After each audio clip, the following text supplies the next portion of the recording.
Ehi là ragazzi e benvenuti nel nostro primo video. Inizia qui la nostra avventura sul mondo di YouTube e sul canale Viola.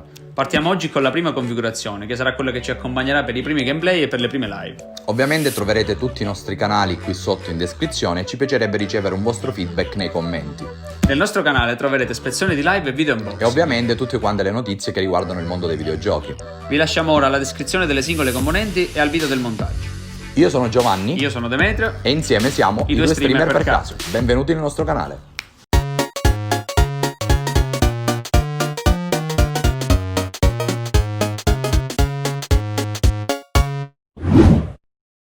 Fase 1. Componenti.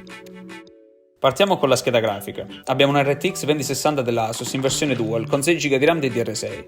Non è sicuramente il top in commercio, ma ci permetterà di giocare praticamente a tutti i titoli in Full HD a dettagli massimi e potendo testare la tecnologia ancora acerba del Ray Tracing. Come cuore del PC monteremo un i5 9600K in versione F, così da permetterci un migliore overclock mantenendo temperature migliori. È attualmente una delle migliori CPU Intel per il gaming in Full HD.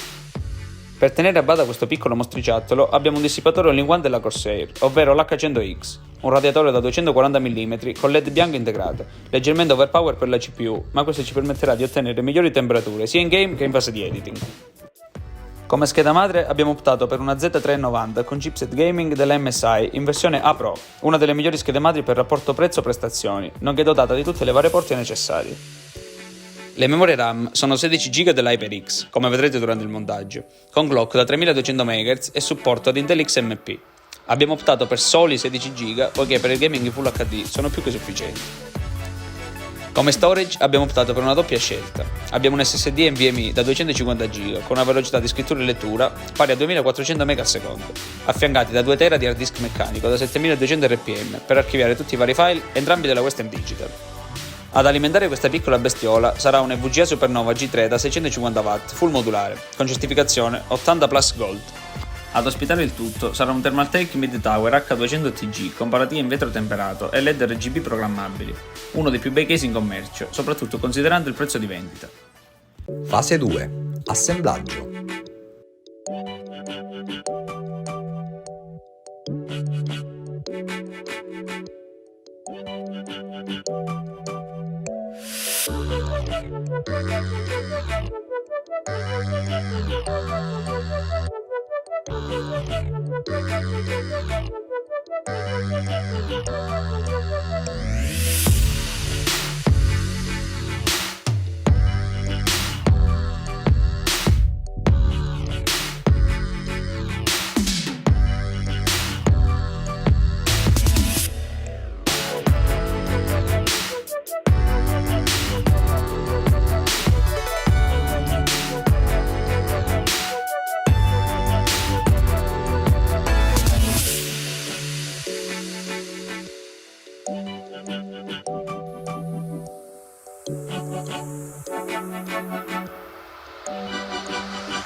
Vi aspettiamo durante i prossimi giorni sui nostri social, che troverete in descrizione ovviamente, per saperne di più sulle sue prestazioni sia in ambito gaming che in ambito editing. Grazie per aver seguito il video e alla prossima!